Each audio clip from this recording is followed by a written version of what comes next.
السلام علیکم. علیکم السلام و رحمت الله و برکاته.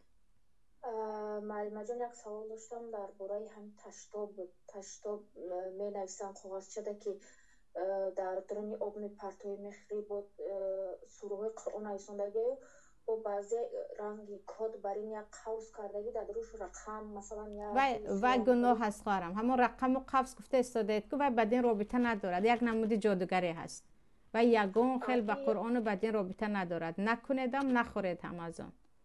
نه من نخوردم و هم خریدم که یک نفر رقیه خان خطا است گفته استادم که مادامی که رقم و قوس است و رقیه خان دیندار نیست. یگان جادوگری است که نامش به رقیه خانی مشهور کردگی است. یگان بیسوادی است که خودش دیندار میگیرد.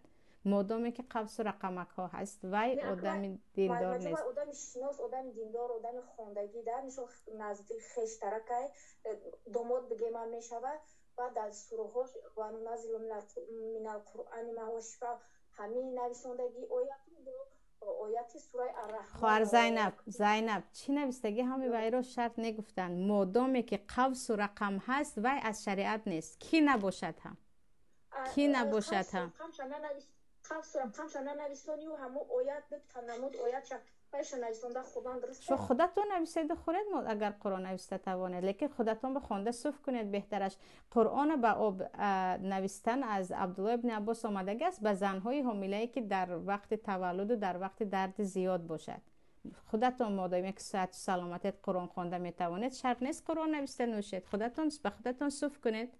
بهترین پیامبر طرز رقیه‌شون اساسا همین بود.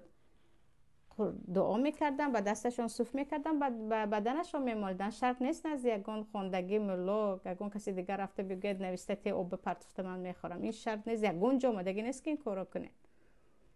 یقی خودتون کنید، خودتون خوانید و به دستتون صوف کنید. همین رقیه است خواهرها. همین دعایی که بعد از نماز میکنید، سوره ناس فلقی که بعد از بامداد و بعد از شام میخوانید، یقین بدونید با همین شما رقیه شدگی هستید. یعنی اینقدر داده نباید شویم به این چیزها.